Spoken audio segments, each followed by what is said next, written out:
Thank you, members. Please be seated.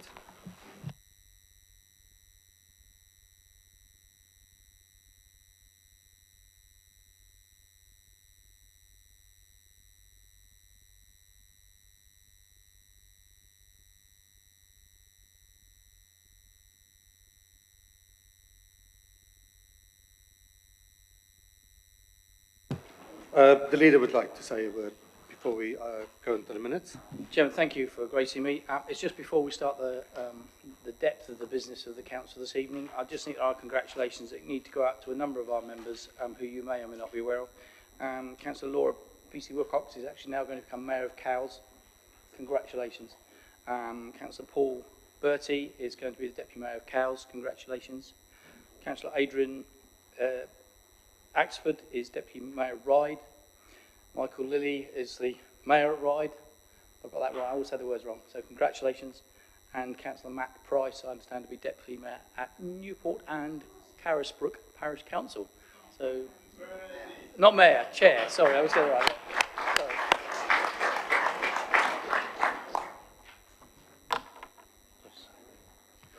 Councillor Brody. Let's just point out also that Matthew is the Vice Chair of Newport Carisbrooke, but Councillor Jones Evans is actually the Chair. That's a grievous omission. Thank you, Chair. Thank you, Councillor, for pointing that out. We all congratulate Councillor Julie Jones Evans. If we could move on to the minutes, there's two sets of minutes to approve, 27th of February and the 13th of March. Could I have any proposals? Nomination. Thank you, Chris. And seconded. Councillor Brian Tyndall. That's on both sets. Thank you.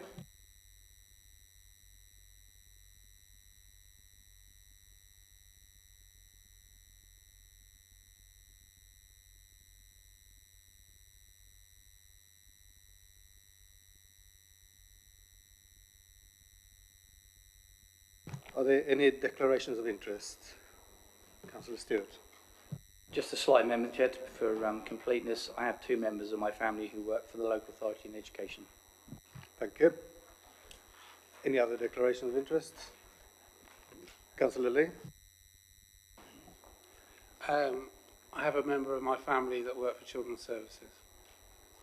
Thank you. That's noted. No other declaration of interest. Thank you very much. There is announcements from Chairman. I would like to, there's a report of my recent activities as in my position as Vice Chairman that's attached in the agenda. But I would like to point out that we have the Armed Forces Day on the 22nd of June, and I would like, that will be held in Newport, which is a privilege for Newport to host. And I would like a good turnout there from councillors, especially local councillors. It is going to be a good day, and it's good for the military and for the armed forces in general. Now we're going to item 6, and that's the parish of council, and it's a change of name. And it's, could I ask Councillor Stewart? I think it's going to be Councillor Hutchinson who's going to speak to this item. Councillor Hutchinson, would you present the paper for us, please? Yeah, thank you, Chairman. This is something which has to formally go through this council as the high-tier council on the island. It follows other changes that we've had. People will recall that recently we approved the change of name of Newport to Newport and Carisbrooke. At the request of Kelbourne Parish Council, they have asked us to approve their change of name to Kelbourne, Newtown and Porchfield. It is a very big parish and they are the three settlements within it. And that is why we're bringing this report to Council, and I hope you will feel able to endorse it. Thank you. Thank you, Councillor. I'm looking for a seconder for that proposal. Councillor Whitehouse, thank you very much. Would any members like to speak on this motion? No. Thank you. Councillor Paul Fuller. Thank you very much, Chairman. As the neighbouring wards to Gurnard and Cowes West, I'd like to sort of like congratulate this thought by Calbourne Parish Council. I think that when you look at the setup of Calbourne Parish Council as it was formerly, half of those members were from Porchfield, and Porchfield stretches as far as Thorness as well, so I think that needs to be considered as well. So yes, I am in full support of this and think that it makes sense, common sense, to have those largest communities involved, and the historic community, of course, of Newtown, which is so important to the island's history. So yes, I'm in full support of this. Thank you. Thank you, Councillor. Councillor Nicholson. Thank you, Chairman. I really welcome this item on the agenda because, as with Newport and Carrisbrook Parish Council, I think it's so important that the Isle of Wight Council takes a lead and supports the recognition of our history and heritage, which on the Isle of Wight is so unique and so rich. Thank you. Thank you, Councillor. Councillor Hastings. Thank you, Chairman. Yeah, I just wanted to add my voice to this and say this change does what it says on the tin. I think it's absolutely right to recognise the other names as well as Calbourne. So a good move. Thank you.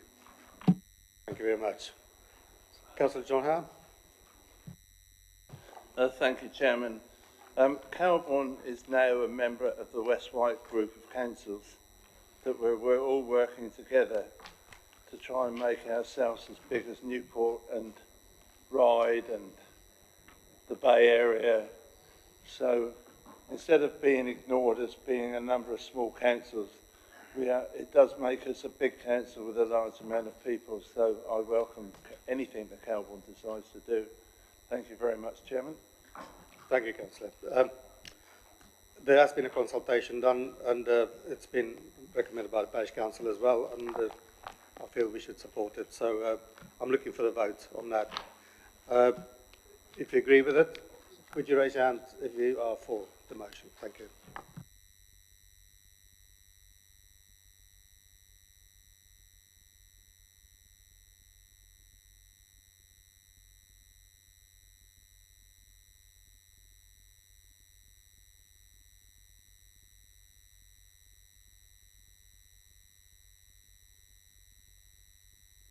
Okay, anybody against? And no abstentions? The motion is carried. Oh, sorry. Pardon. Are you abstaining? Thank you, Councillor Barry. One abstention. And the motion carries. Thank you.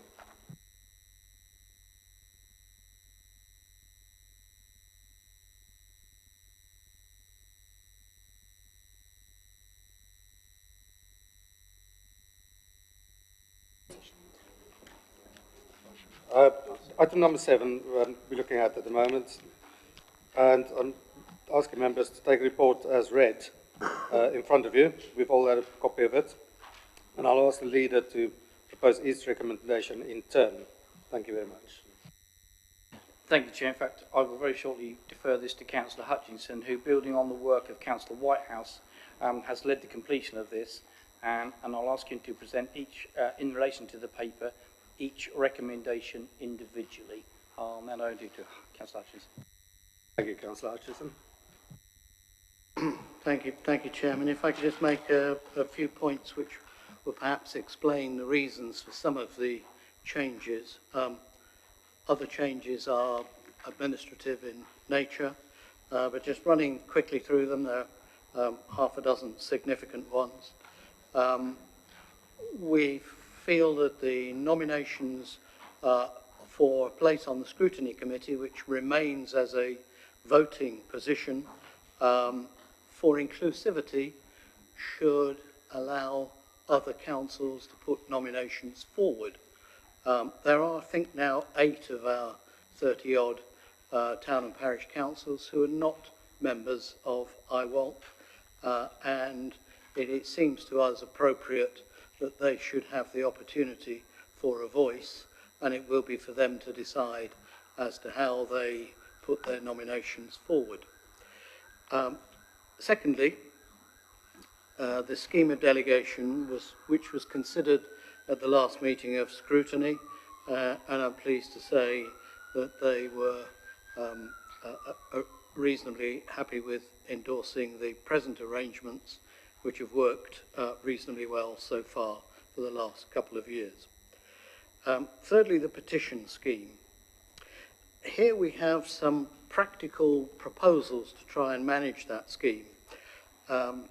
We know that our arrangements for publishing budget options early, and we are typically now proposing to publish several months prior to budget, whereas we're only required to publish a week before. That does give the opportunity for more petitions, as we saw in the last budget round. And so what we're saying is that we will take up to 3 petitions in any one meeting, but we will be time limiting that so that it doesn't take the whole of the meeting, only up to about an hour. We also want those petitions to be relevant to the work of the council and a service or operation that we have control over. We also think that if the subject of the petition is something we're already consulting on, then any debate prior to the outcome of that consultation would appear premature. So the petition would be regarded as an important contribution to the consultation process. Fourthly, our Section 151 officer.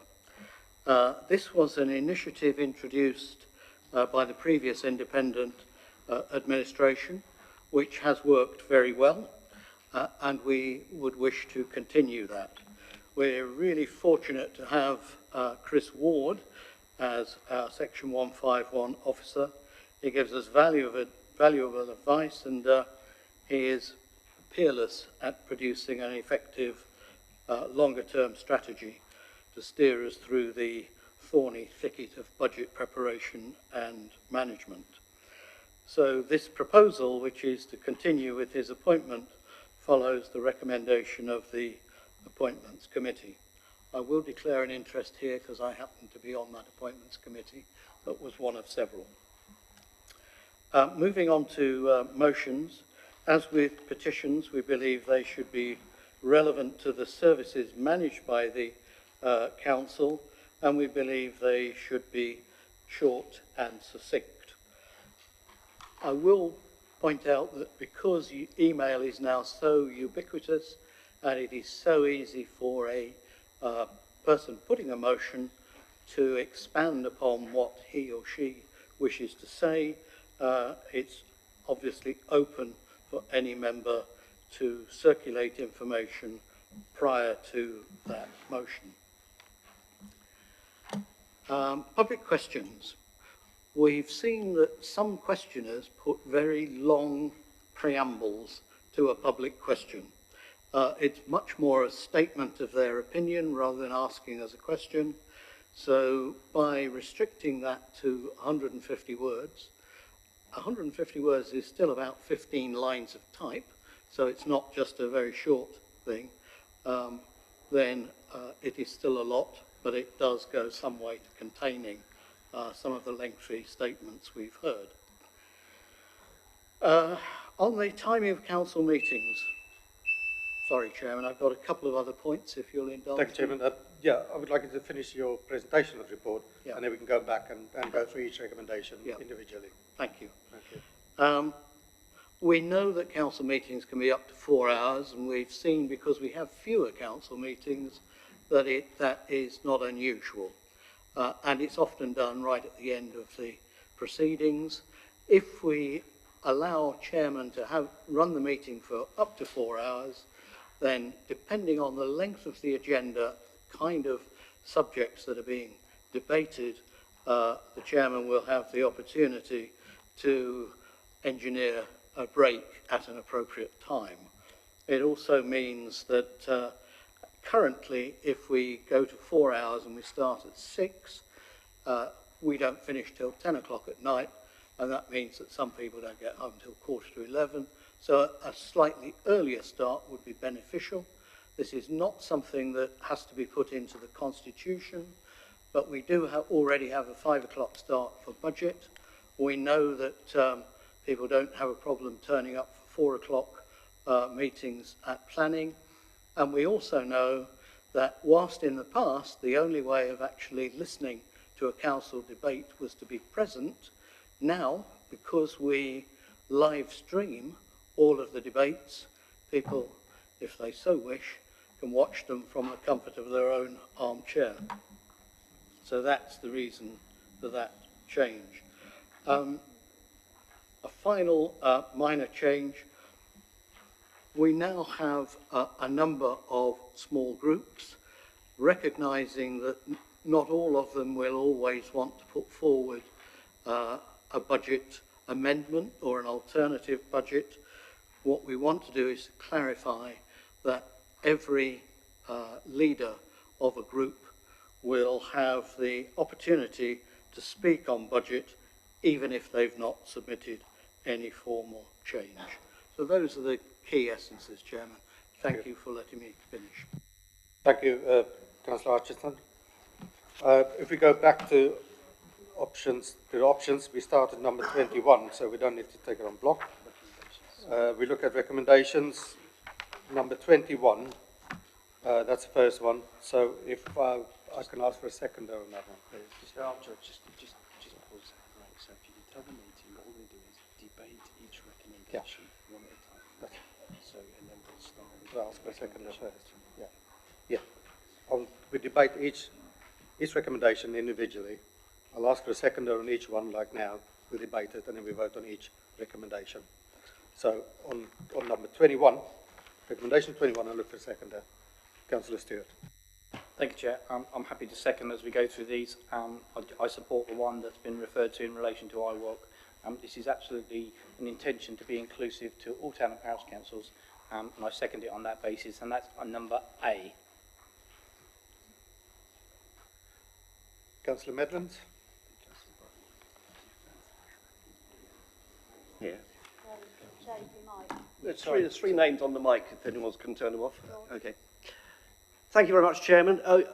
It just occurs to me, as a former secretary of the Isle of Wight Association of Local Councils, I'm wondering how on earth this would actually operate, because obviously it's very simple when you have the association to have a vote among the members of the association. There are 25 members of the association, there are 8 non-members. The non-members already benefit a great deal from the existence of the association without paying their membership dues, as all the other councils are doing. So there is a certain sort of unfairness, I think, in this. IWALC exists for a purpose, to represent the Isle of Wight local councils. I would prefer to keep on supporting them in that role, rather than supporting those councils which have refused to contribute to IWALC's coffers and activities and to support it. And also, I cannot actually work out how you would do the election. It would have to be done by the Isle of Wight council officers. It's an extra piece of bureaucracy. We're not normally wanting to take on extra work of this kind. I just find that rather confusing. Thank you, Councillor. Councillor Garrett. Thank you, Chair. May I first take the opportunity to formally congratulate you on your election to the office. Yes, this was a matter that was discussed at Scrutiny Committee, and Scrutiny Committee expressed its concerns about the proposal being submitted. It felt there was a lack of detail on the processes on which it would be achieved and the timescales, and so its recommendation to full council would be that no change should be introduced until the process, if it must go ahead, be concluded. There are good arguments for going through the IWALC route. Whilst it may not represent each and every single town and parish council, it represents the vast majority of the towns and parishes, and offers a means by which a representative can be found in an easy way from a corporate body. There is nothing to stop IWALC from consulting with other towns and parish councils on the island in the way it may do that. So this is not a change that I could see being well supported, not until at least it had been properly discussed with each and every town and parish as to how they would work together in order to achieve this. Certainly, if it must be pushed through today, then I would hope that it be noted that no change effectively would be made in terms of the representation on scrutiny committee until a process had been agreed and concluded. Finally, I would say that scrutiny is going through a process of engaging with the towns and parishes in terms of its engagement with the council. One of those matters, of course, is the way in which it engages with scrutiny committee itself. And so I would feel that would be a piece of work that needs to be concluded before reaching this conclusion. I have spoken to the leader and deputy leader on this. I hope they may still change their minds and think, you know what, let's just step back on this one. Let's think about what this really says about our relationships with the towns and parishes and the importance we place on Isle of Wight representation in that stead. Thank you, Councillor.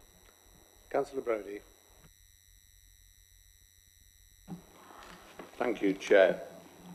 Can I open by firstly saying congratulations, Councillor Cameron, on being Chair.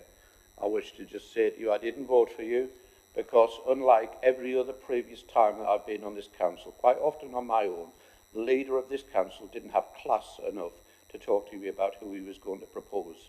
And in those people I include people like Councillor Sutton, Councillor Pugh, also Conservatives. They had class. I was on my own. They consulted with me. Dave Stewart didn't. That's why I didn't vote for you.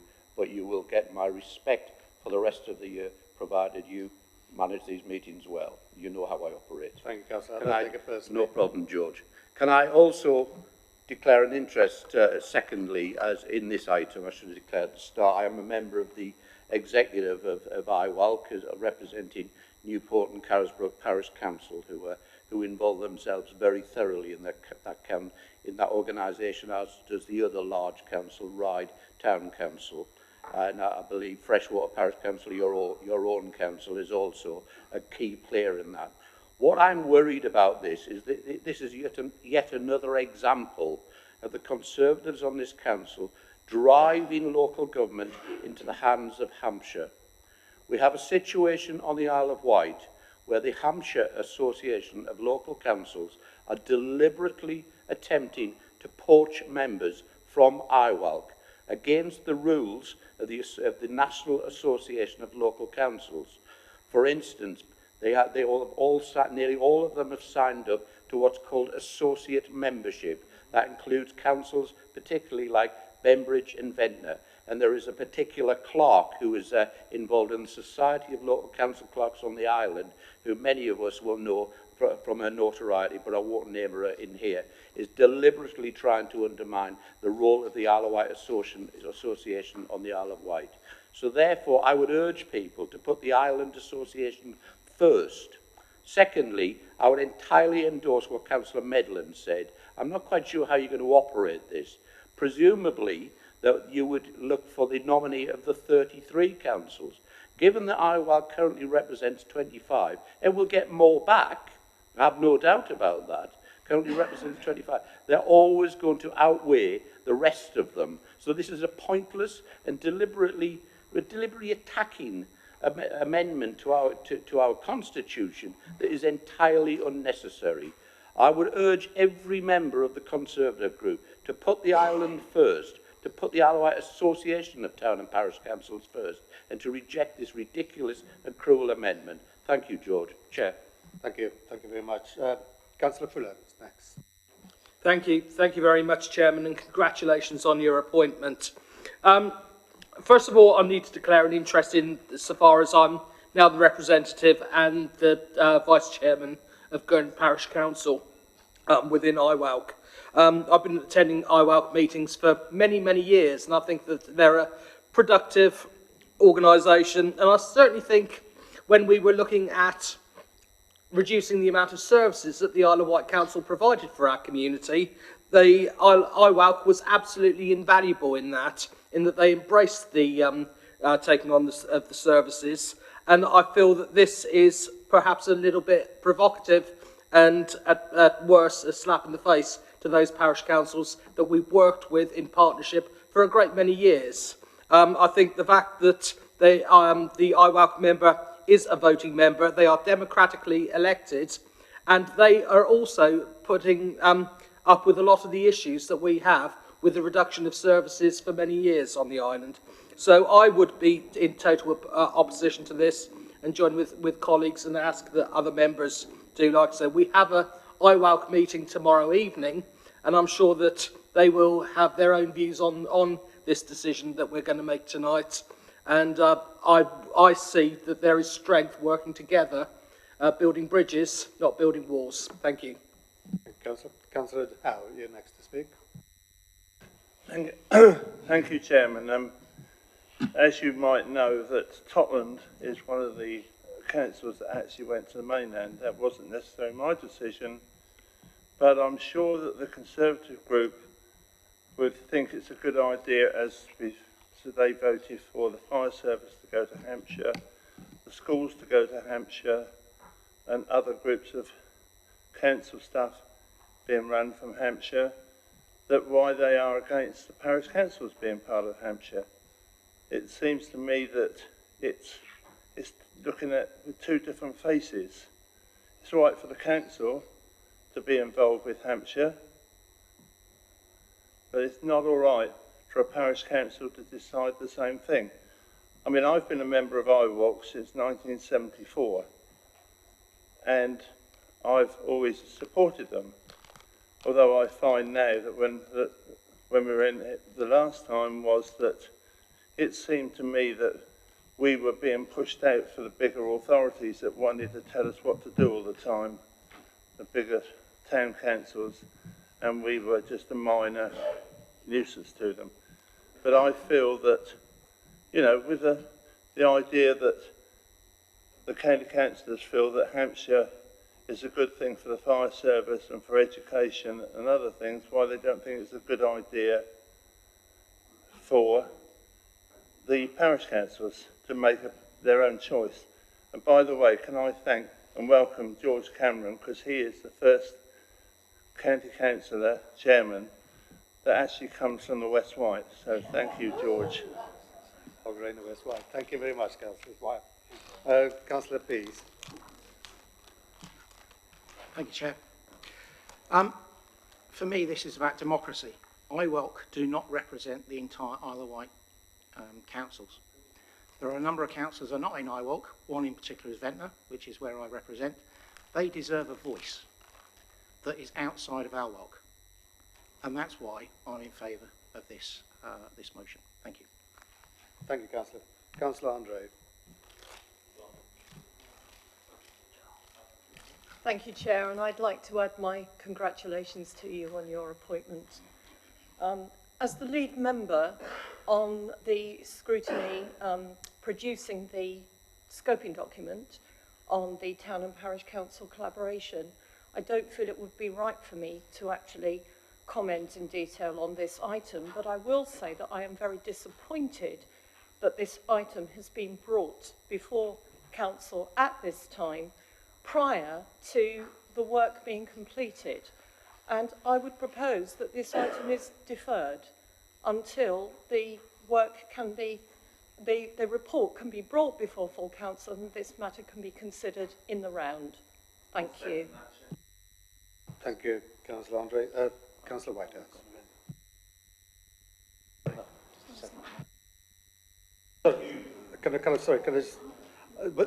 Is that an amendment, Councillor Andre? Is that seconded by anybody? Councillor Medland seconded it. Okay. Councillor. Now we need to speak on the amendment first. Any members to speak on amendment? To speak. Right, okay. Councillor Brodie first. Well, very quickly, Chair, if you call him, are you calling? Very quickly, the proposal is to defer, and it makes eminent sense to me. There is a task and finish group of the scrutiny committee looking into the whole relationship between the Isle of Wight Council and Town and Parish Council, and this just preempts it. It's an example of administration indicative in dismissive of the scrutiny function, which happens all the time on this. Thank you, Chair. Thank you, Councillor. I'll ask Councillor Stewart to come in there first. Perhaps I can help on this one. Mindful of what Councillor Garrett has said and Councillor Andre, we could take the decision to allow all councils to put forward a representative, but not actually implement the position, the proposal, until the town and parish councils between themselves have decided how they might wish to put this forward. But I don't think we can ignore 8 councils that are not in IWALC for whatever reason. So I would be happy to accept a deferment until the town and parish councils have determined how they want to put their representative forward. Thank you, Councillor. We are talking on the amendment first. So you've got Councillor Lilly. Councillor Lilly is next. Then you've got Councillor White. Again, congratulations on your appointment within that. Before I make my point, I just want to ask a question because Councillor Hutchinson, did you mean that every non-member of IWALC would have a place on scrutiny, right? Or are you actually saying that we get that actually there is an election so that there's one representative that represents all the councils? Councillor Lilly, this is a debate on the deferral, on the proposal deferring. I was confused by what Councillor Hutchinson said. I want to clarify. On the deferment, I wish to actually, support this because I actually think we need to have the councils to get together to actually agree how IWALC and the other 8 councils are representative, and I think we are doing them a huge disservice to put through until we've gone through proper consultation with them.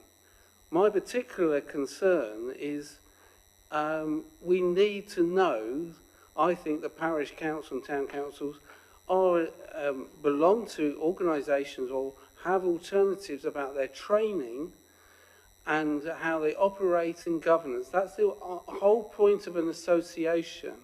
And we have had some parish and town councils that we could quite question how they're operating and the side. So it's very important that we know that there is good governance, good training, and actually that there is a voice that can be part of scrutiny. And as a member, as a past vice chair, I'm not vice chair now, I suppose, of scrutiny, I would actually value the actual input that IWALC has actually given to those meetings, because they give a very good grassroots perspective of issues that face this council. Okay. So, Grant, can I just get Councillor Whitehouse in first? Councillor Whitehouse. Thank you, Chair, and congratulations to you on assuming the office with such gravitas and dignity. I'm sure you will serve with distinction for your 2-year term. I'm very disappointed to see this recommendation come forward worded as it is by officers, because it completely gets wrong the fundamental reason that we were looking to amend this process. And I think that could indicate some of the frustration from members opposite. The reason for this coming forwards, which, as I say, has been completely left out of here and distorted, in fact, by the wording that has been adopted, was the realisation that it is for this council to decide who serves upon its scrutiny committee, not for any external body. So the process for nomination would be quite simple. Drop a note to the parish councils and ask them if they'd like to nominate somebody. And then, in accordance with what Councillor Lilly has said about good governance and training, this council can make an assessment of which of those candidates it wants to appoint to its scrutiny committee. It is not, it's a constitutional outrage for IWALC to have nomination powers, appointment powers, in fact, not just nomination, appointment powers to a constitutional committee of this council. I can't believe that right at the end of that process of amending the constitution, that principle has been dropped either through sloppy wording or deliberately. I want to go back to what Councillor Lilly said about the Conservatives making the decision to go with Hampshire in terms of the education. Oh, it was John, sorry. The problem there is that that's factually untrue. It was the Secretary of State who originally instructed the council, as a matter of law, to go with Hampshire. And it was the leader of the independent group, Jonathan Bacon, under his administration. Oh, is it Ian Stevens who made it? Who made the decision where we had a break?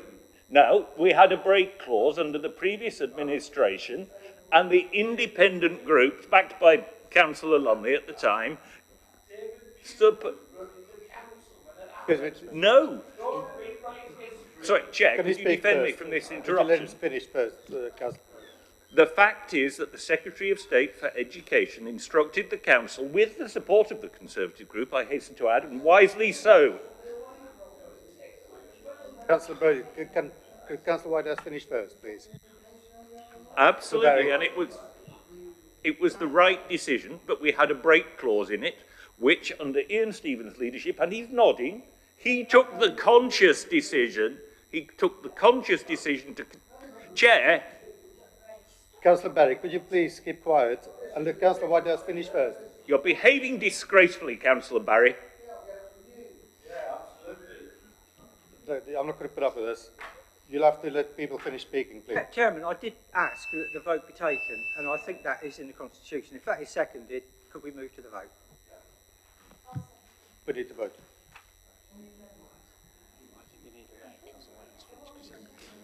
Councillor Whitehouse, would you like to finish first, please?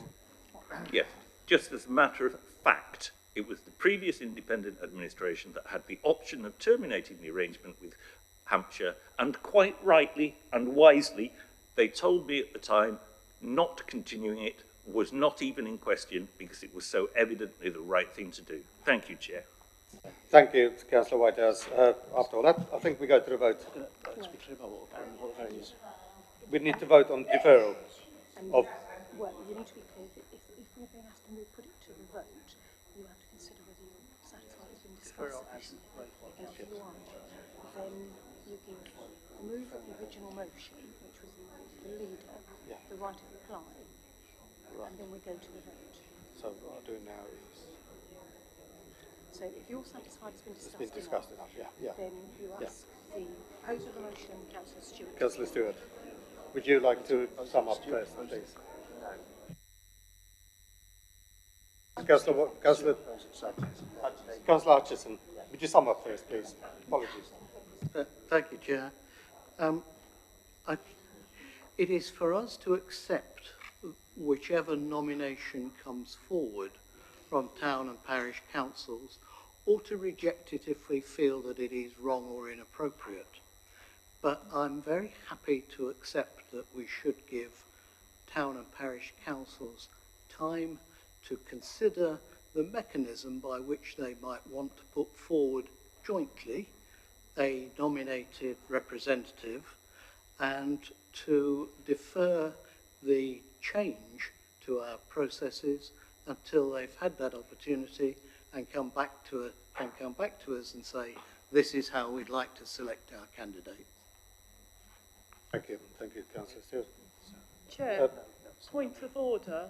My amendment was actually to defer in respect of the scoping document that's coming forward, not to wait for a consultation or go out to the town and parish councils.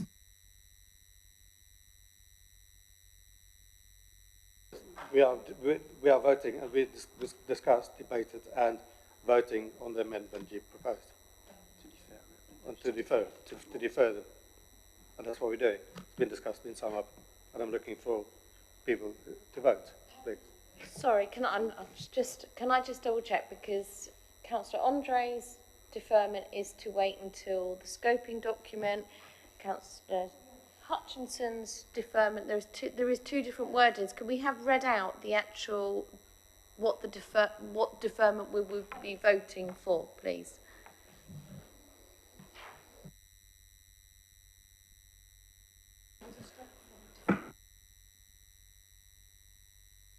So, Chairman, thank you. We are voting on Councillor Andre's motion, second by Councillor Fuller, which was an amendment. Oh, apologies. Which was... I do apologise, Councillor Howe.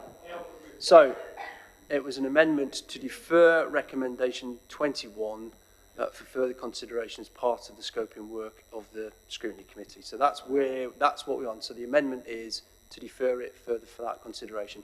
What Councillor Hutchinson said could be a further amendment, but for the moment we're just dealing with that first amendment.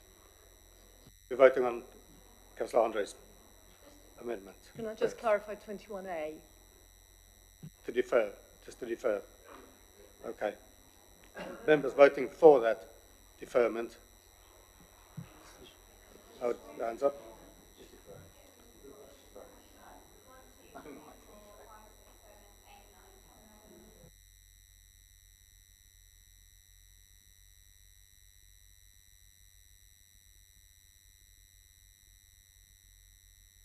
Those against?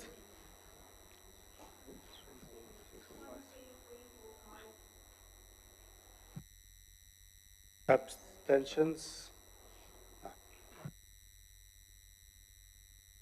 To recommendation 21 is to defer A and vote on B. Do we...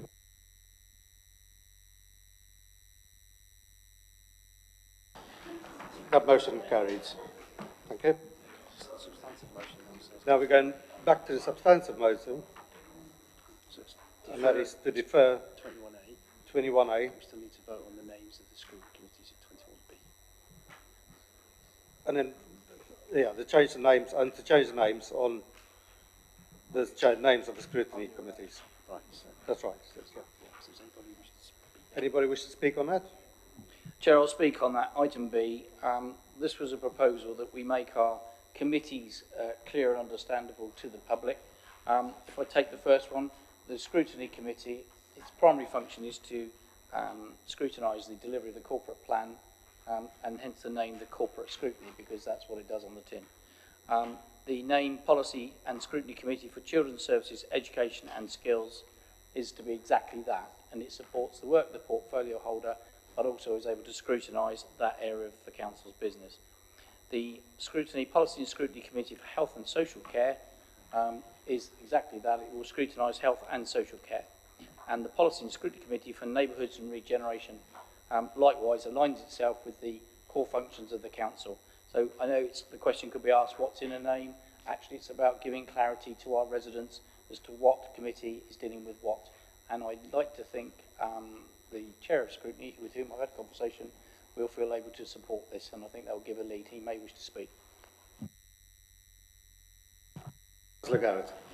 Thank you, Chair. This was indeed discussed at Scrutiny Committee at its last meeting, and the recommendation that we made was that proposed change be supported at annual council. It makes sense. Certainly, having been the chair of the committee up to this date, sometimes it has been a matter of stumbling over words to say scrutiny committee, it's the main scrutiny committee, but it's not called main scrutiny committee. It just has a name that looks like to, and I've had these conversations with people, so you do everything. No, we do not. Where there are policy and scrutinies, which we've had dialogues with, particularly Councillor Hastings has chaired a policy and scrutiny committee where we kind of back and forth on a couple of items.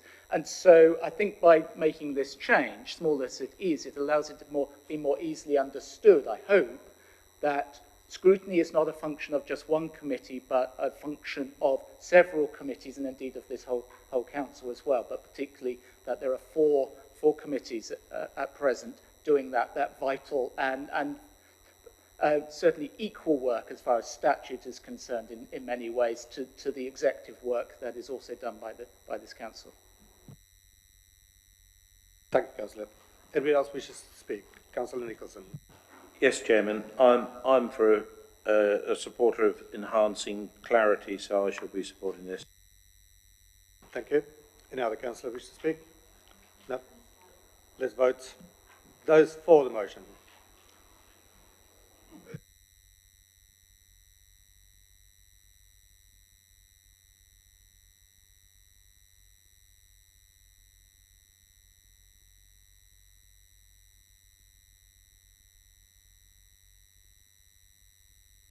Those against? And any abstentions? Unanimous. Okay, motion carried. Thank you. Which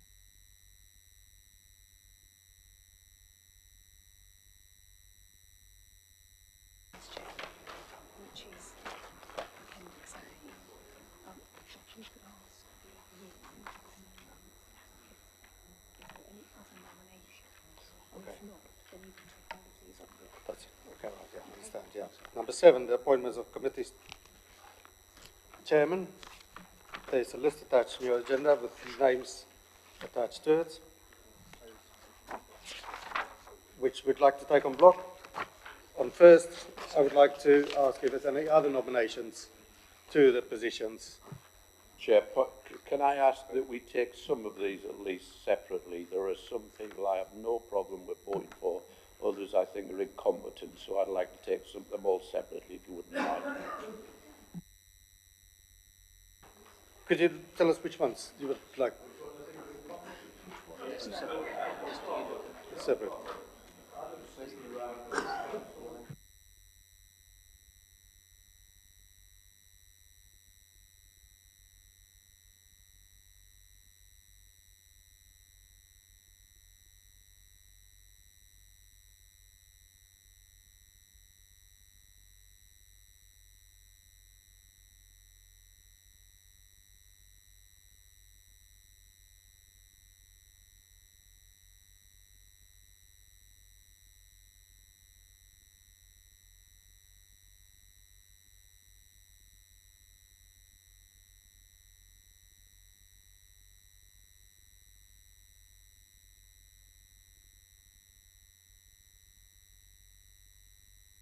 We'll do them one at a time individually then.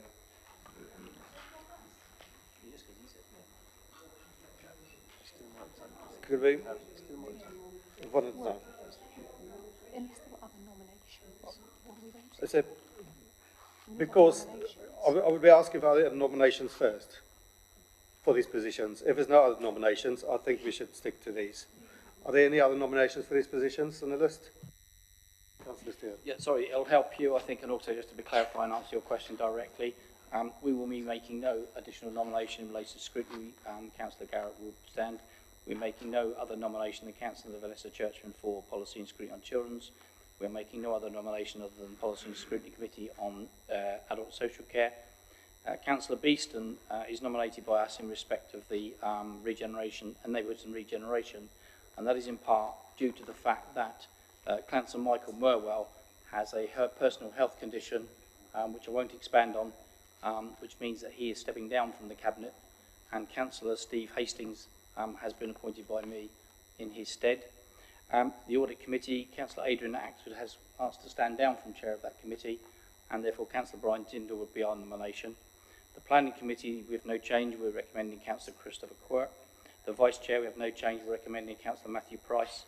The Licence Committee, we have no alternative recommendation. We're recommending Charles Chapman. And we're also recommending Councillor John Kilpatrick, who already chairs the Appeals Committee. And Councillor Adrian Axford would remain as chair of the pension. That's our nomination. There may be others, I don't know. Thank you, Councillor Stewart. Are there any specific nominations for any specific committees? No. Claire wants to propose. Claire? On block. Is that seconded? Seconded by Councillor Brody. Very quick point. It's another example of no discussion with opposition members by the leadership of this council, particularly Councillor Stewart. One day he might wake up to the fact he's leader of the council, not just leader of the Conservative group. Thank you, Chair. Thank you, that's noted. Councillor Brody. Shall we go to the vote?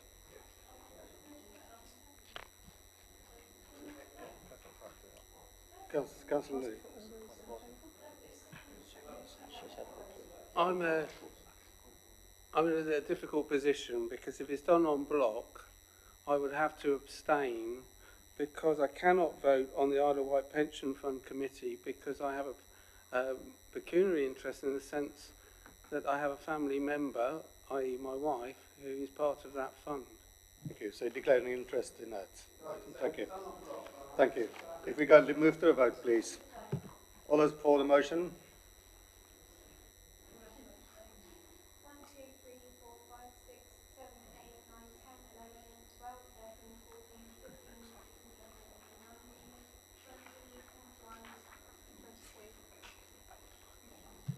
Any against?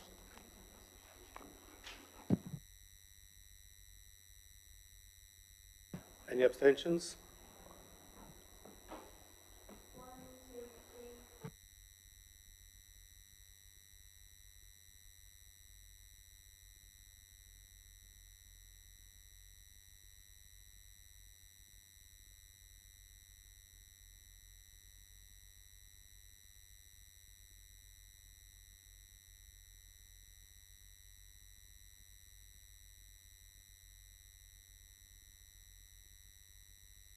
That motion carried. Thank you. 22 for, 3 against and 4 abstentions. Okay. Recommendation 23 and the scheme of delegation. And I'm looking for a seconder for that one. Councillor Stewart. Anybody wish to speak on that one? Let's go straight to the vote on that one. All those for, raise your hands, please.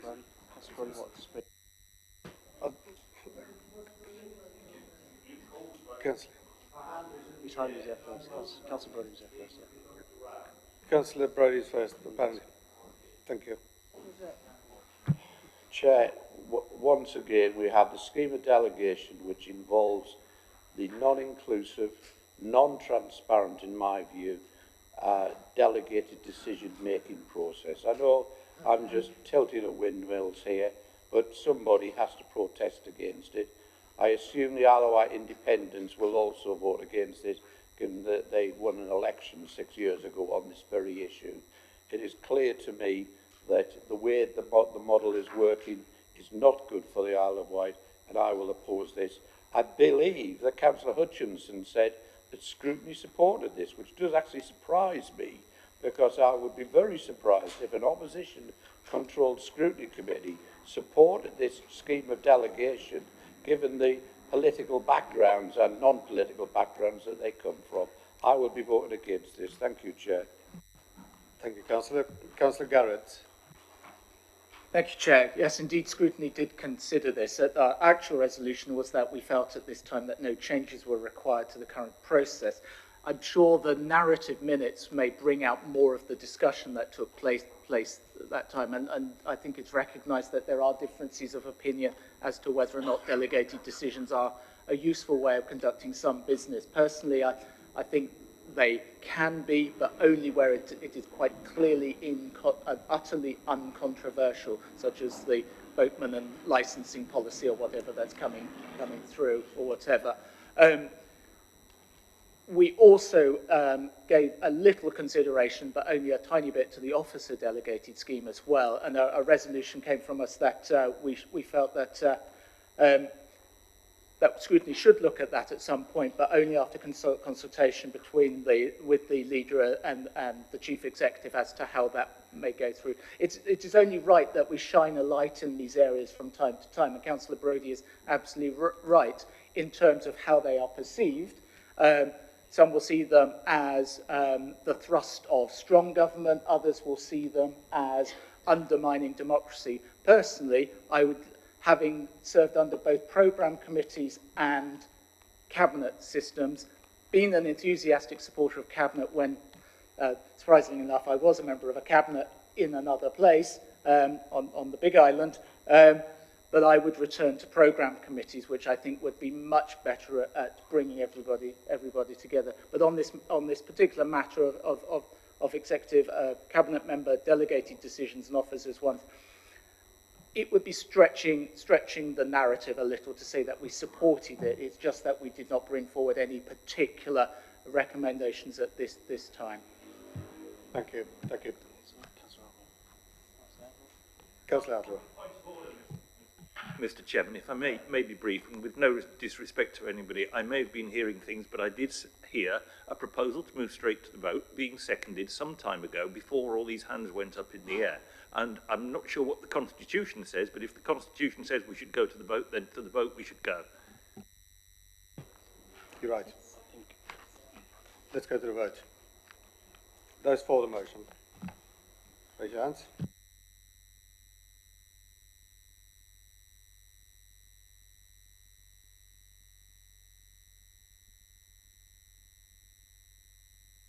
Those against? Yeah. Abstentions? Thank you.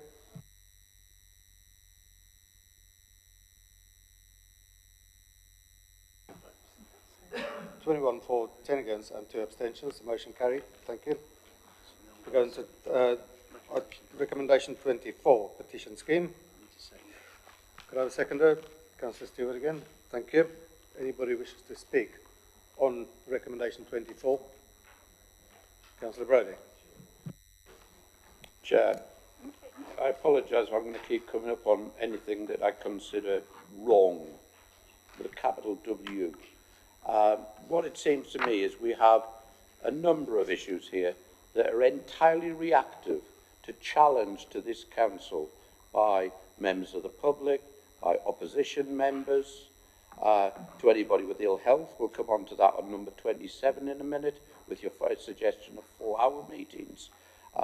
And it just seems to me it's just the usual steamroller approach of the leadership of this council. And it's unnecessary. There isn't. I've sat on a council with David Pugh as the leader of the council. I was positively liberal compared to this. Like, Barry, you were a member of it. You were a nice bloke in those days. You still are, really. But, you know, I mean, you're associated with this mob. You know, frankly, it's just getting ridiculous. I sometimes wonder why we turn up. You know, but somebody has to speak about it. You know, I may be the one you've got the biggest mouth over here, but I'm sure I'm not the only one who feels decidedly uncomfortable. You've gone through a series of petitions, so now you're going to make it harder for people to deal with them. And I hope you're proud of yourself. You're supposedly Democrats. For God's sake. Thank you. Councillor Abraham, thank you. Yeah, as my name's been mentioned, I will respond. I actually think that we are still going to have petitions. They're still going to come to the council. They will still be needed to be signed by 2,500 people. And I think that is right, that we're actually able to do that. But I don't think it's right that we allow people to speak ad infinitum on issues and some of the issues that we don't actually have that much sway over anyway. And I really do feel that we need to have some way that the debate can be structured. And that is all I actually see this as. Later on, we'll be talking about extending or the meeting for 4 hours.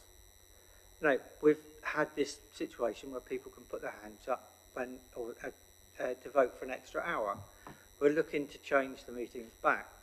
But I always found it disappointing that people voted for that and then never stayed for the meeting. You know, they never stayed for that extra hour. I was really disappointed by that. And I think we've tried, you know, to go through this to actually make it more accessible to everybody. And, you know, I think it is about fairness. People will still be able to put petitions forward. Councillor Stewart. Thank you, Chair. We can all view this in different ways. For me, this is just making the petition scheme clear to all the island residents who may wish to sign a petition or come along and give a petition. It makes it clear for the officers how we're going to deal with it, and it makes it clear for the councillors how this is going to be managed. That is the purpose. It's very simple, and there are no other ulterior motives that I'm aware of. So I'm going to obviously support this. Thank you. Thank you, Councillor. Councillor Fuller. Thank you very much, Chairman. it's all about inclusivity, really. And, you know, I think what I would like to see within the Isle of Wight Council is us being inclusive of the community we are elected to represent. Nobody that sits here represents the majority of residents on this island. Even myself, that has one of the biggest majorities on the island, I don't represent the majority of residents. There are far more residents out there that don't go out to vote than people that do go out and vote. And I think petitions is a way for our community to engage with our council in the proper way. There are rules, there are parameters for them to fulfil, and they have to do that. Now, what I don't want to see is us eroding that democratic right that our community have. And for that reason, I am totally opposed to this change to the Constitution. Thank you. Thank you, Councillor. Councillor Medland. Thank you, Chairman. I agree with the overall idea of sort of tidying up the petition process, but I'm afraid I'm stuck with paragraph 3. I don't think we have any right to tell the public what they want to petition us on. It's up to them to tell us what they think is important and for us to consider their view, and therefore I can't support this motion. It's in this option. Councillor Outlaw. Thank you, Chair. I think Councillor Medland makes an important point. It is important that we recognise that the Isle of Wight public will sometimes want to have a voice in relation to matters which don't necessarily relate to the Isle of Wight Council. But in the last 2 years that I've been in this chamber, I've seen debates about motions that don't relate to the Isle of Wight business. We have the potential to have petitions brought at the beginning of council, bringing lots of debate that don't relate to Isle of Wight business.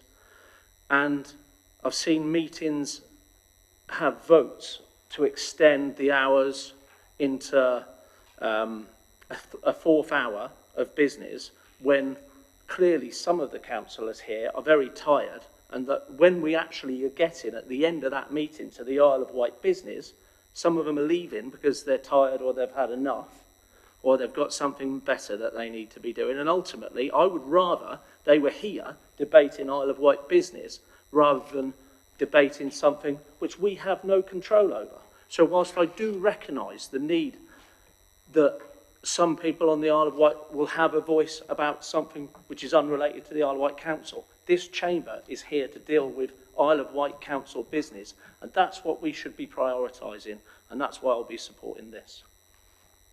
Thank you. Councillor Barry. The whole idea of petitions were brought in when we had the modernisation of local government, when the executive or cabinet system came in. They were a stopgap. They knew when it was set up that it wouldn't be as democratic as the old committee system. There would be less people with less opportunity to come along and listen to the business being taken. So they had, the petition was part of it. It hasn't been used so much. It's just at the moment, with this administration, people are suddenly using it as a way of getting their voices heard. And that might be very inconvenient to you. No, it is. No, because you're saying you can't have so many, you can only talk for 3 minutes instead of 5 minutes. You want to cut them down. What you want to do is have more petitions and have more council meetings so that the people out there will get the chance to come along and put their view to us. Can you blame them? Thank you. Councillor Whitehouse, next, please. Thank you, Chair.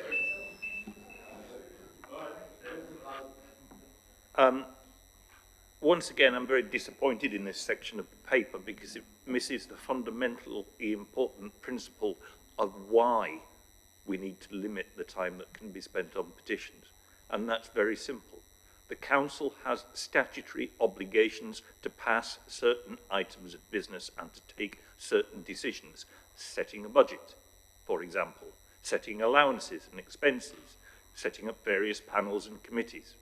If there is no limit on the number of petitions, then it is perfectly practical that if we continue to publish the budget early and get more and more petitions whipped up by little pressure groups, that we could find ourselves unable to sit long enough to take some of those legally required decisions at our full council meetings. I'm sorry that's not in the paper. It would make it very clear to members, therefore, that the debate is not about whether we have a limit on the number and timing of petitions, but what that limit should be.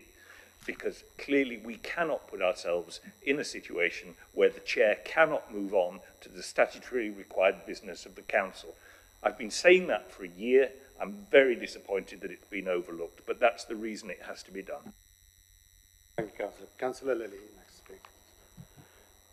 I oppose this because, and I'd like to correct about the actual petitions that have come forward. They were about the law centre, they were about parking, they were about cross-Solent travel. We know that there's probably one at the moment out there about mental health. These are all issues that actually do relate to Isle of Wight Council, they're local issues. And the fact that people... What are they then? People actually, our residents, actually get together, organise, do the organising and actually go round and get people to sign and actually come forward. We should be listening to that voice. The fact that there were 3 recently was probably a freak in the sense, but we should always take the opportunity to listen to our people. And it's a very, very important part of our democracy. If we say to them, you're actually limited, well, I think we'll have a very, very lot of angry people on this island. Thank you. Councillor Stevens, next. Thank you. I'm opposed to this. Absolutely opposed to it. Here we are, we've closed down a number of Isle of Wight Council meetings. Put the number back up for the council business and the business of absolutely listening to the voice of the people of the Isle of Wight. They don't sign a petition, people don't organise petitions without having great concern, and they go to a hell of a lot of trouble to actually take things forward and bring them here. It's not everyone's cup of tea to walk into a council chamber with a petition and try and explain a way forward. I'd say to you, rather than cut down on the petition scheme, that you keep it as it is and you actually turn round and stick another few meetings in per annum. Don't forget, we all get an allowance, so it's worthwhile coming along and actually listening to our people. I really feel that, and to me, you'll regret the day that you start to close down petitions, because the people of this island, look, just listen. If you've got a problem, you can speak in a moment. Just think of what the petitions have been about. Councillor Lilly's just mentioned some. We've only had about 4 in the 2 years, I think. So we're not overrun with them. I think that this is a way of suppressing the voice of the people. Thank you. Thank you, Councillor. Councillor Love, you're next. Thank you. I've been beaten to some of my comments that I was going to make in many ways, but you know, it's about democracy and the fact that we put ourselves under pressure by the fact that we have reduced the number of council meetings that we have. And the people do have the right to have their voice heard. And we should listen, whether if that's council business or not. It's their right. We're here to listen to their views. And so I would say that this is about democracy and inclusion. We should be trying to encourage more petitions. And this alteration has been brought forward because there seems to be some concern that we're now starting to receive petitions. That's because it's the only way that anybody can really communicate from outside of this building with us, and that is to be encouraged, not discouraged. Thank you. Councillor Mosdale. Thank you. I agree, we should have petitions. This says we should have petitions. It says that no more than 3 petitions will be considered per meeting. So far we've got 15 minutes for the debate and we've got the 3 minutes and we could have up to 3 petitions. But can I remind everybody here in this council chamber that you are your residents' voice. You are elected to represent the people who voted for you. You know, I am here representing Arreton and Newchurch ward. I don't have my adult social care hat on most of the time when I'm sat here. I'm representing the members of my ward. I go to town and parish council meetings. You know, I make sure that I am regularly engaged. I am representing the people here. Can I also just say one thing about petitions? I really believe in democracy. I really do. But now it is so easy with social media and Facebook and stuff like that. You can set a petition up in minutes. When we went into the cross-Solent travel consultation, I had officers that worked for months on that consultation. We engaged with Health Watch to actually make sure that it was written in a way that people would understand. Then somebody, entirely up to them, raised a petition. But what that petition did was stop people filling in the consultation. So actually, getting that balance of what people really thought with a deep, a meaningful consultation, people didn't bother because it was so easy on Facebook to go, oh, I signed that petition, that's done. I really do believe in democracy. I do think we should have 3 petitions. I think that we do need to make sure the time is limited so we can engage in proper council meetings as well. And I do hope that everybody remembers that you are here elected to represent the residents of your ward. Thank you. I'm going to bring Councillor Garrett and then ask Councillor Hutchinson to wrap up. Thank you, Chair. My feeling of what's happened in relation between government and local government, Westminster and local government, it has been that there has been some move to devolve and to understand that not all decisions are made up in London. And I think part of the general mood around that is that there is this recognition that we're a much more connected world, that people are not in their rotten boroughs being bought off to have votes for people who would never actually attend that constituency in the first place. The same is true for local councillors. So yes, we should be tapped in, but we can't represent each and every single person in our wards, a point that I made right at the very start when I joined this council. There are ways and needs to allow people to directly converse with us, and the petition process is part of that. Now, as I see it, it may be possible for this council to take actions which, were we a petitioner, we would not be allowed to discuss because they're not quite in our direct control, because we have influences, we do lobby government, we do all sorts of other things. What I would suggest, though, is if this does go through, if some enterprising person would like to set up a petition, clearly the Constitution is in the direct control of the council, then a petition should come forward to alter the Constitution to say that any matter of interest to the residents of the Isle of Wight should be a matter that can be considered via a petition to the Isle of Wight Council. Now, that would be great if 2,500 people would sign that petition, and we would have to have the debate again as to whether or not we 40 or 40 minus people here in this room had a better view and were better in touch with the ways in which to have a conversation with people than the numbers of people who might sign that petition. I will look to somebody enterprising to do that. I'm sure there is somebody out there who could do that. Otherwise, I shall be minded to set it up myself, just to test my thesis that indeed actually people want to have a conversation on all matters that affect their lives, not just on what is going to be narrowly defined and probably greatly disputed as to what is direct control. Thank you, Councillor Garrett. If Councillor Hutchinson, if you could sum up just on item 24, please. Thank you, Chairman.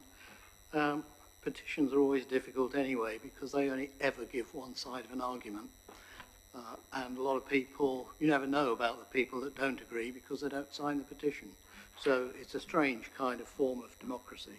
But what we're trying to do here is to manage the council's time. I think it's probably unlikely that we're going to get more than 3 petitions at a particular meeting, but if we did, it would take up, if a normal meeting of 3 hours is is the process. It would take up a third of our time. And at the end of it, what might be the result? So yes, the petition shows the strength of feeling. It gives the opportunity for people to come to council and present it. If we are already consulting on something, then the petition will be considered as part of that consultation, even if it is not debated. So there is still plenty of opportunity for people to get their point of view. I haven't found anyone who's had any difficulty in getting their message across to the council about what they think. So what we're trying to do here is simply to balance that opportunity with the limited amount of time we have to look at things which are not directly related. Thank you, Councillor Hutchinson. We'll take it to the vote. Item 24. Those members for that recommendation?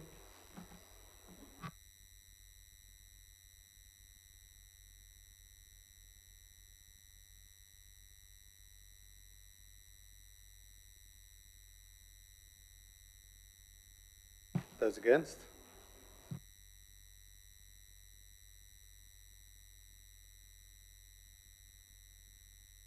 And any abstentions?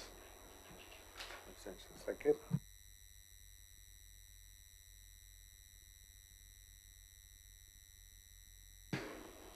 (22) for, 12 against, and no abstentions. The motion carried. We move on to recommendation 25. Motions are noticed to the full council procedure as Rule 9, and I'm looking for a seconder. Chair, I second this motion, and I think it's self-explanatory, so I don't intend to add anything to it. Okay, any members wishes to speak on that one? We'll move straight to the vote. Those for, raise your hands, please.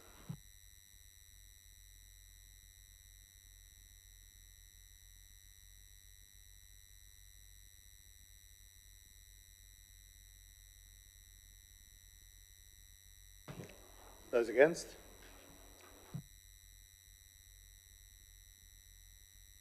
And any abstentions? One.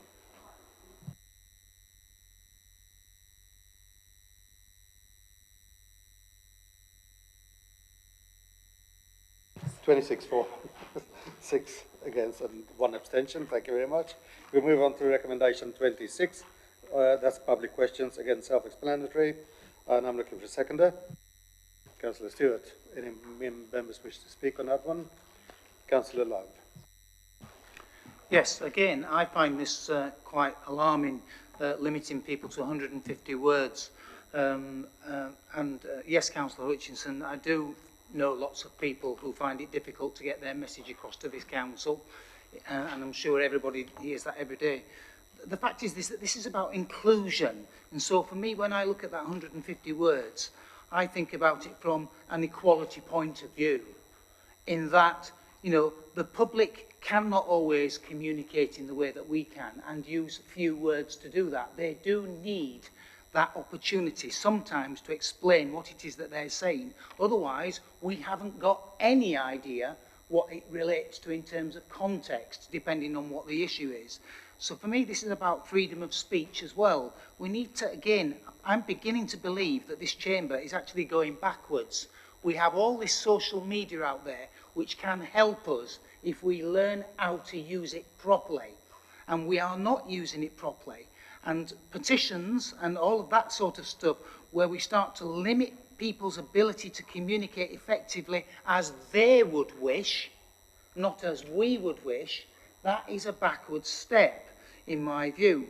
So it limits the scope of engagement. Also within this particular, although this talks about the written word, I'm also thinking about, you know, can people not actually record their question if they're not capable of writing? I don't see that included anywhere in inclusion within this particular, because there are people with disability who might not be able to write and therefore should have the opportunity to. So for me, there is an inclusion issue here. Thank you, Councillor Love. Councillor Whitehouse, please. Thank you, Chair.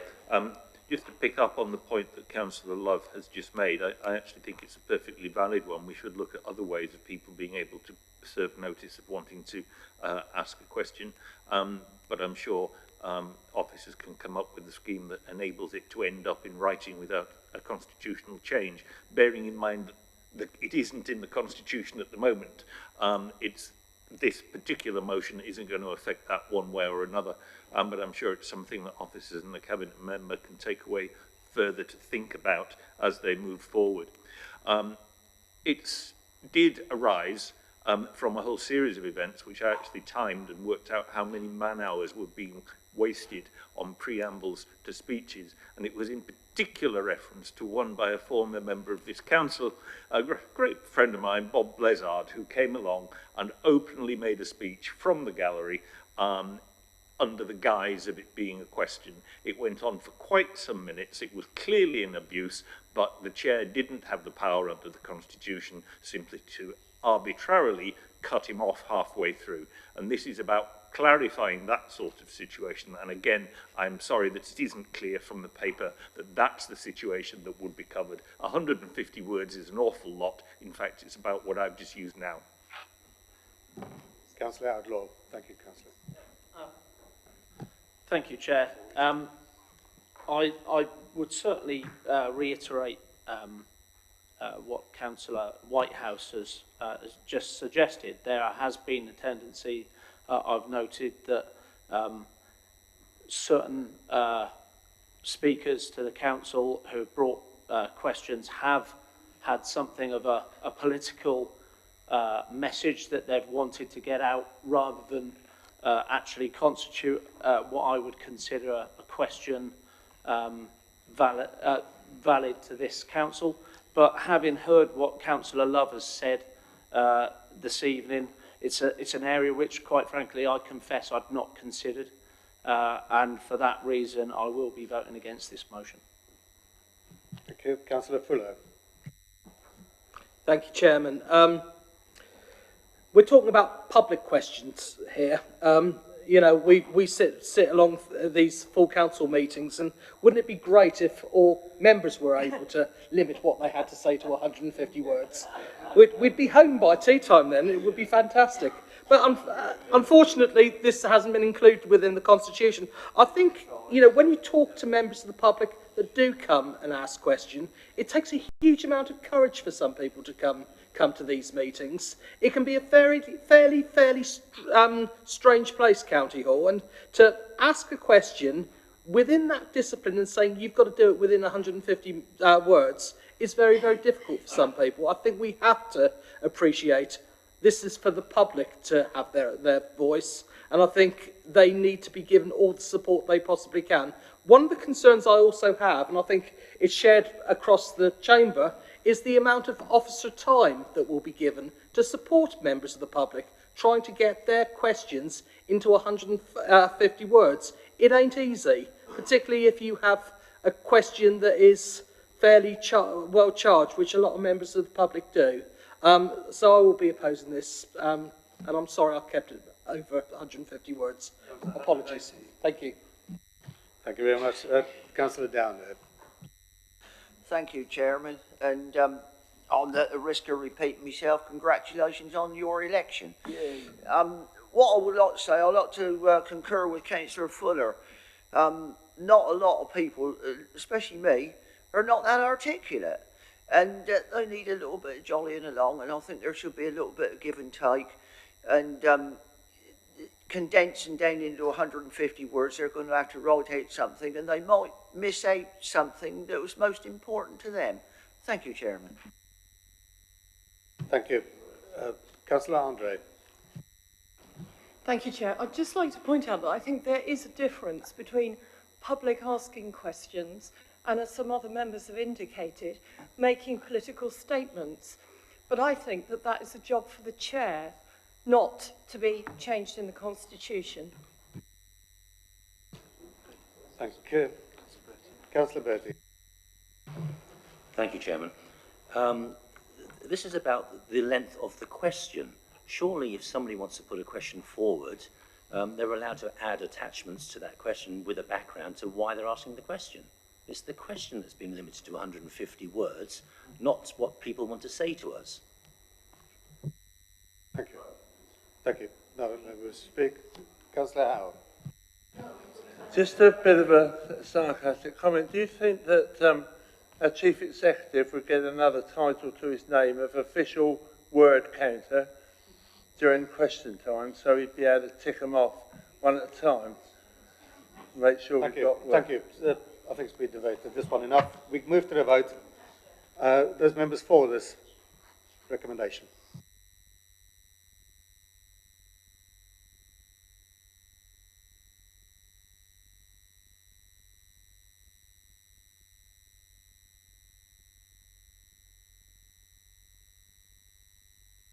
Those against?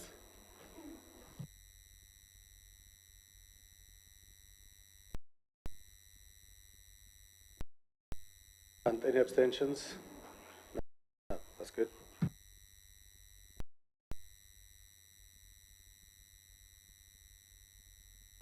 Thank you. 21 for, 12 against, no abstentions. The recommendation carries. We move on to recommendation 20. That's the length of council meetings. We did discuss it at parts of this meeting already. I'm looking for a seconder. I second it, Chair, and I like to think people appreciate what we're actually trying to do here is give effective management of the time of the meeting, but also effective management through the chair of the time of the meeting. I'm not aware there's any other motive than trying to achieve that, and if anybody has one, I'm sure they'll speak. Thank you. Any members wish to speak on that? Councillor Brodie. Thank you, Chair. I'd just like to pose a question which perhaps can be answered in the summing up. I think Councillor Hutchins referred to changing the start time of full council, which is not in front of us, and there's been no presentation to us regarding that. Is this just been tabled on the night suddenly without any opportunity to discuss, or is that going to be a proposal in the future? Just regarding the length of meetings, ever since I suffered from a health condition that I won't go into again, this room is pretty intolerable for me. Officers are making some attempts. I may have to put sunglasses on at some point if I'm going to get through a meeting. But I never vote for a meeting longer than 3 hours. Some people in this room have had the good fortune to have been in meetings chaired by me, and they know no meeting of mine ever lasts longer than 2 hours, and I still don't know why our full councils last longer than 2 hours. With effective chairing, they can be limited down to 2 hours, as far as I'm concerned. But there you go, I'll never sit there, and I don't want to, and I would never be elected. 4 hours, I just think is ludicrous, frankly, absolutely ludicrous. I can see just about justification for it at Budget Council, but a 4-hour meeting is just ludicrous. What you're doing is condensing everything into these 6 meetings when you should have more meetings of less duration. It's not rocket science. Officers have driven you into this. Officers campaigned throughout the independent administration for less full councils. They didn't get their own way. They pushed an open door with the Conservatives when they came in, who didn't think it through. They got their, John Metcalfe and his colleagues got their own way, and we're now suffering from it. We should move back to 8 or 9 meetings a year, 3 hours maximum duration, except in exceptional circumstances like the Budget Council. But it does, and a very personal issue, 4 hours is intolerable for me. I was criticised back in January for leaving at 9:30, I think it was, when there was the law centre still to be discussed on the agenda.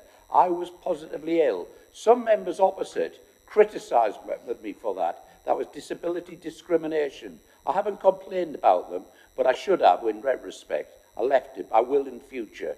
I do suffer from a disability. These lightings in here are not good for me. 4 hours would be ridiculous. Move back to more regular meetings, limited to 3 hours. And George, give it a go. Get them down to 2.5 and then 2. Thank you, Chair. Councillor Andre. Thank you, Chair. This option 1 as it stands, I cannot support, but I would like to propose an amendment to take out the last section, or will simply fall, for not being considered, because I think that to allow remaining items of business to fall is unacceptable.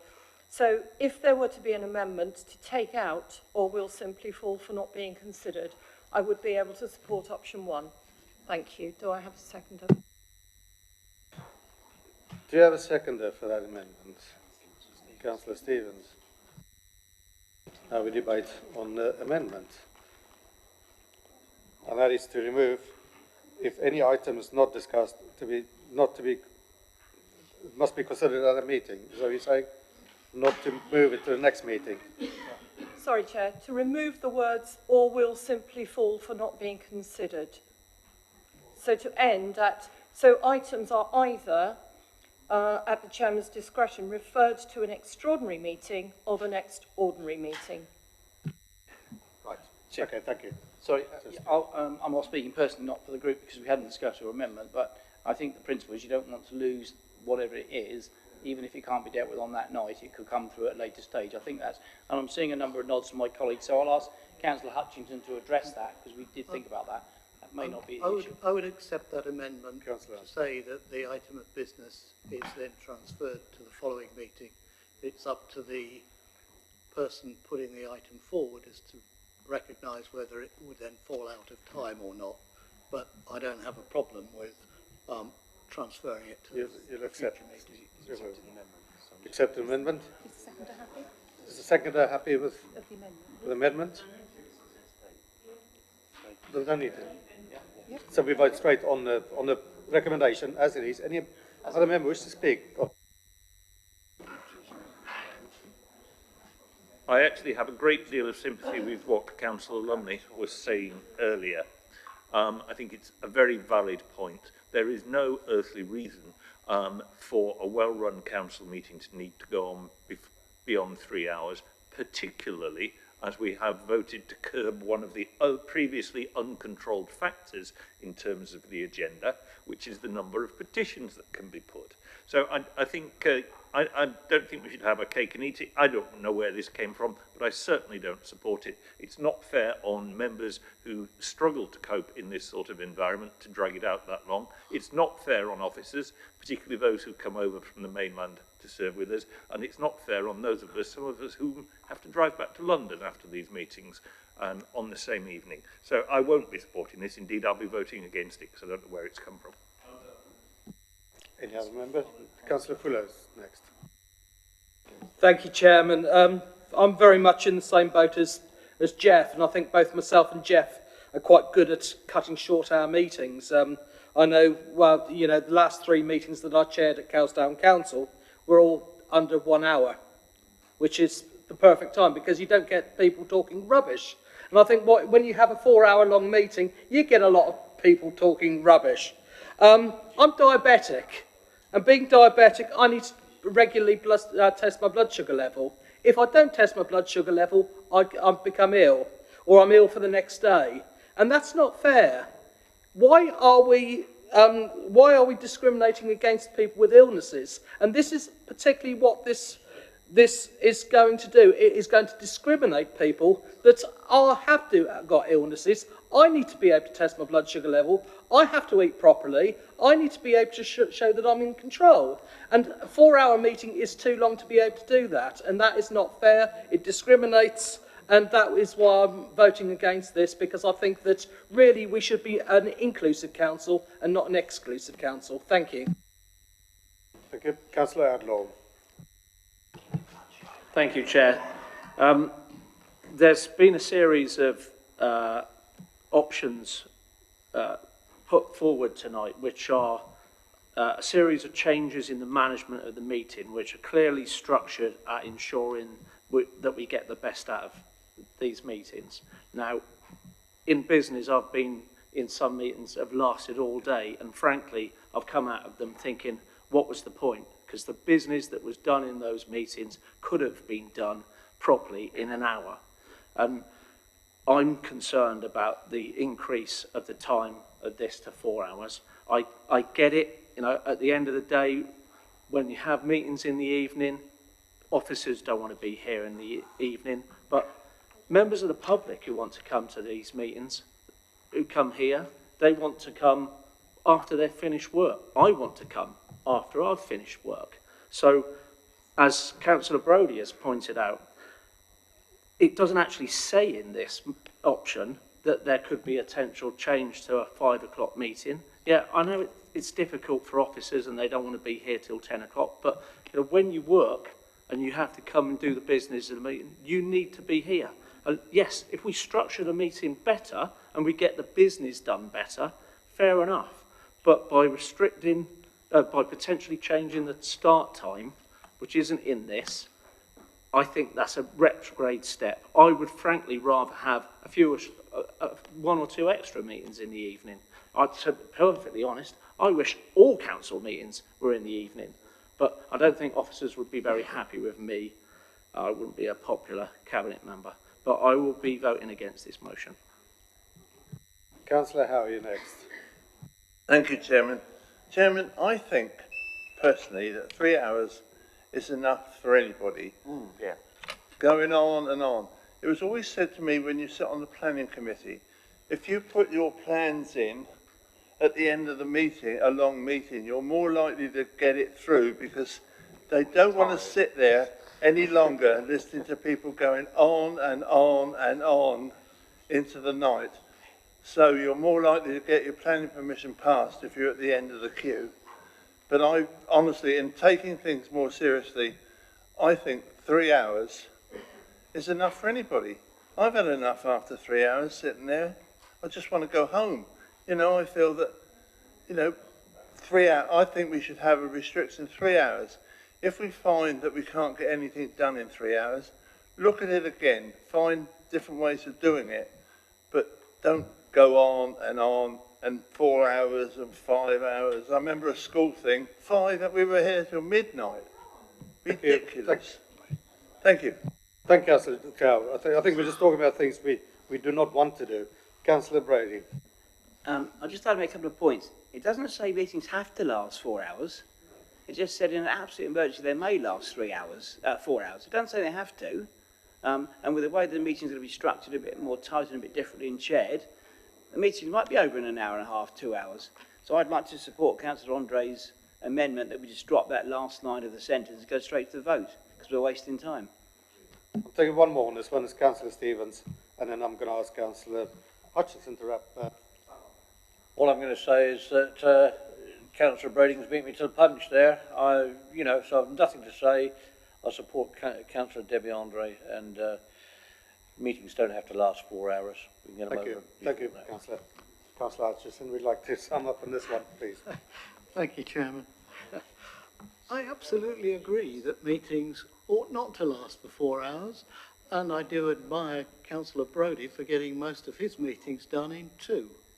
The unfortunate thing is that in council everybody seems to want to talk at length, and that's why the meetings go on for so long. They don't have to last for 4 hours. The reason for saying that they can be up to that is so there's a very heavy agenda. The chairman can work that agenda and take a proper break in between. We always put the most important elements at the beginning of the agenda, and councillors are free, as they do, to leave whenever they wish. So I would hope that the meetings don't go on that long, but this is a recognition that they could and have done in the past. I'd just make a short comment on the number of meetings. We know that mainland councils with a lot more members than we have got, Hampshire, East Sussex, West Sussex, all manage perfectly well with 4 or 5 meetings a year. We still have 6 and we have sufficient time. And if we had disagreed with the amendment on the length of time that people could put petitions for and had 4 or 5 petitions, that would take up half the meeting without even starting. So I think this is a sensible thing, and I congratulate you on being chairman, and I hope that you will be a prompt and quick chairman. Thank you. Thank you, Councillor. We spent the last 15 minutes debating something we don't want to do, and guess what? We've got 15 minutes left before we have to vote to extend this meeting. So what we've achieved in the last 15 minutes, I'm not sure. So we'll take it to the vote. Those members for. On the amendment. Amendment's accepted. It's a substantive vote. It's a substantive vote, yeah, because it's been accepted.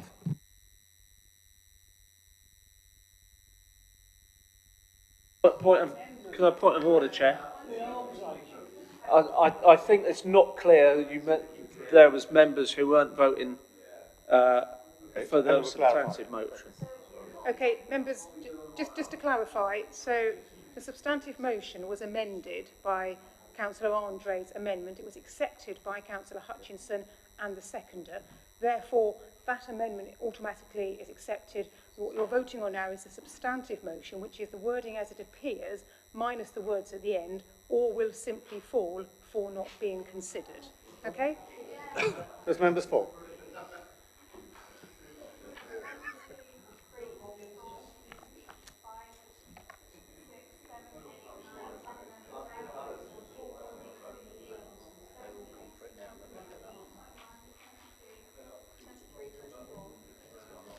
Those members against?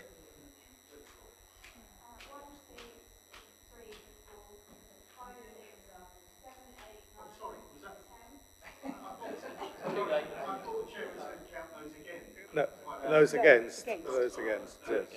Against. Do you want to do it again? No. And those who abstain. Any abstentions, please? Thank you. No abstentions.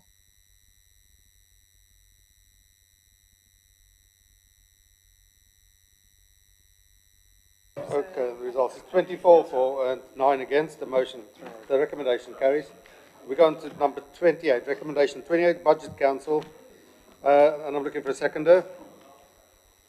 Chair, I'll second the motion, and this is just really to not force any leader to have to put an amendment in to speak. I think Councillor Stevens actually didn't put amendments in last time, but we wanted him to have the opportunity. And you spoke, as you often do, very eloquently.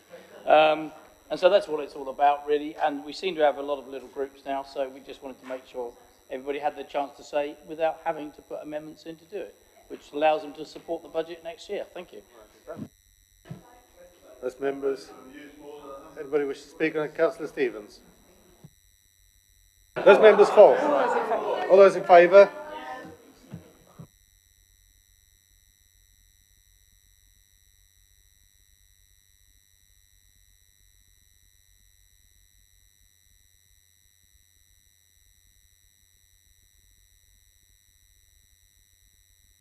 Those against? And any abstentions? That is unanimous. Thank you very much. We're going to recommendation 29, separation of procedure rules. And I'm looking for a second on that one. Happy to second. Speak further. Thank you. Move to the vote. Those, Are we voting? yeah, we're voting for it. Those for.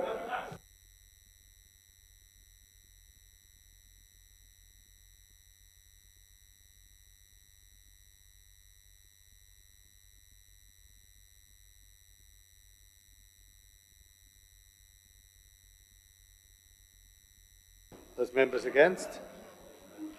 And any abstentions? One abstention.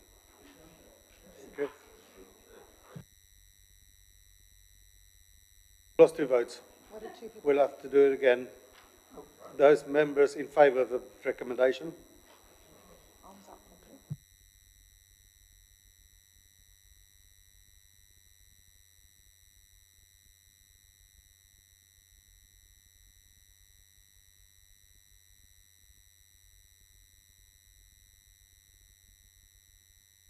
That's it. Those against? Those members against? And any abstentions? One abstention.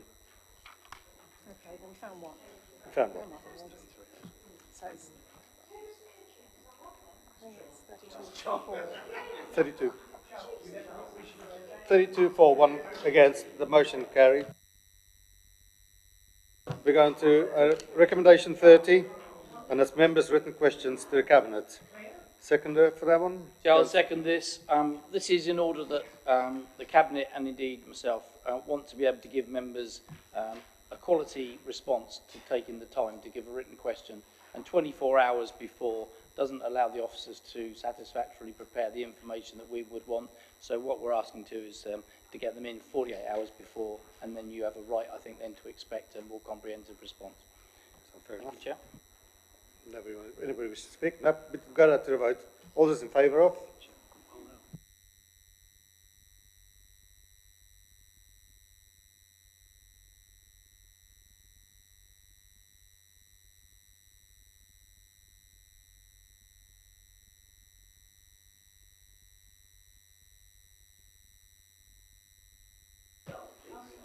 Members against?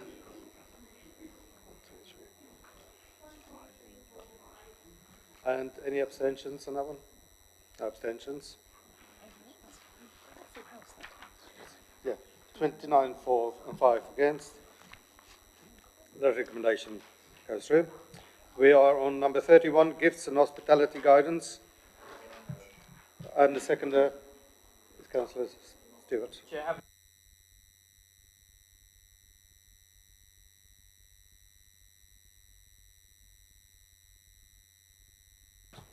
Councillor Laura P.C. Wilcox. Thank you, Chairman. I would like to reiterate what I said at the scrutiny meeting. I understand that our declarations as members is for the public to see, but I understand that staff members are kept locked in a drawer and they're not allowed to be seen, only by the like higher person up or whatever it was called, yeah. Thank you. They're like, you know, the top manager. And I don't actually think that's right. I think if staff fill out hospitality forms, I think that should be allowed to be seen, at least by members, if not by public. Thank you. Thank you, Councillor. Any other comments on that one? We go to the vote. There's members in favour of this one.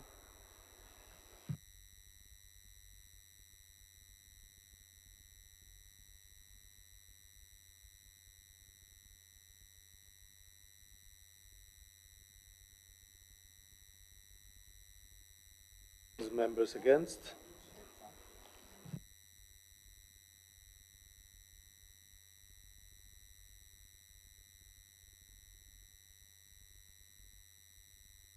Right, and any members abstaining?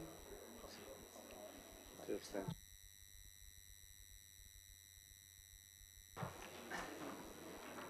(22 for, 8 against, and 3 abstentions.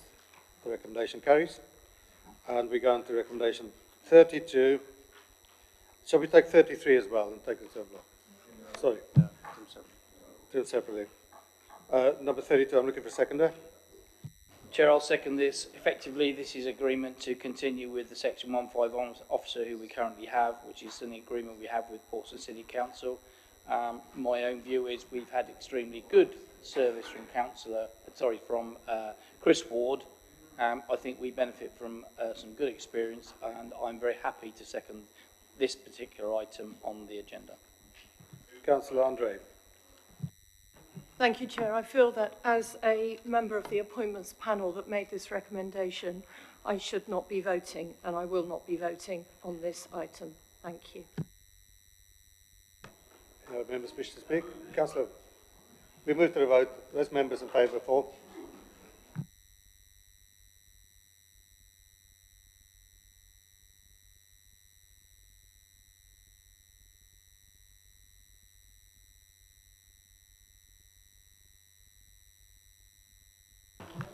Those members against? This is only 2 changes made to that. 3 against, and any abstentions? No abstentions.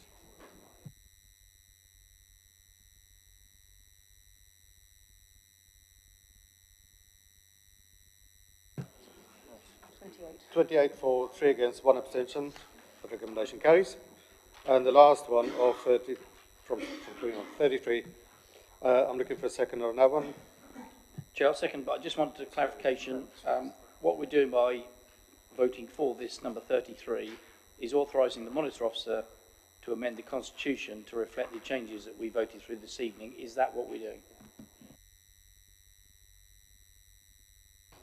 Thank you, Councillor. There may be members wish to speak on this, but I'm happy to second the... Councillor, you wish to speak on it? Councillor Barry. Actually, that isn't really, that might be the thought behind what you're saying, but if we approve it as written here, sometime next week, the monitoring officer can change the constitution. You say no, but why doesn't it say these in this paper? Don't actually mention what it says.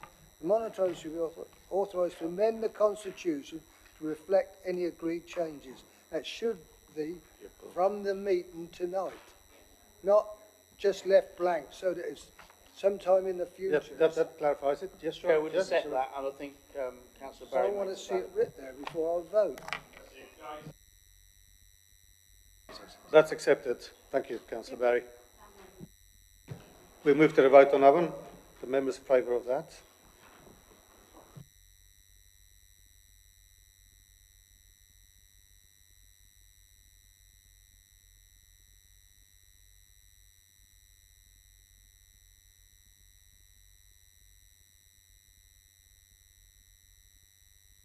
Those members against?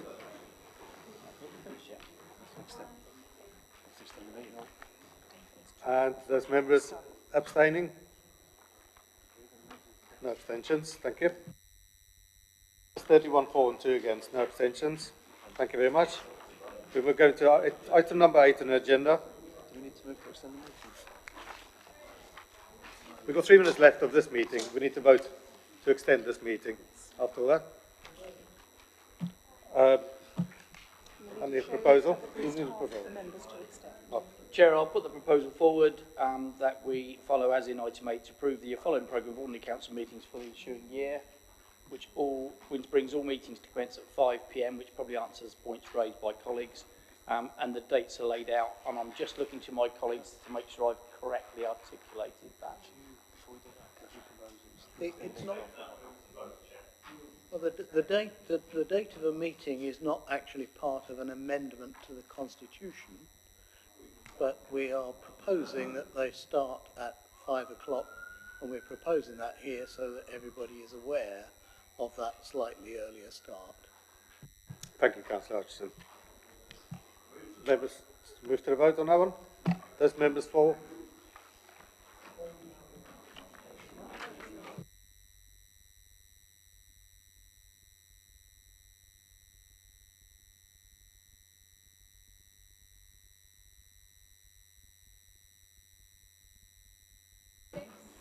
Are those against?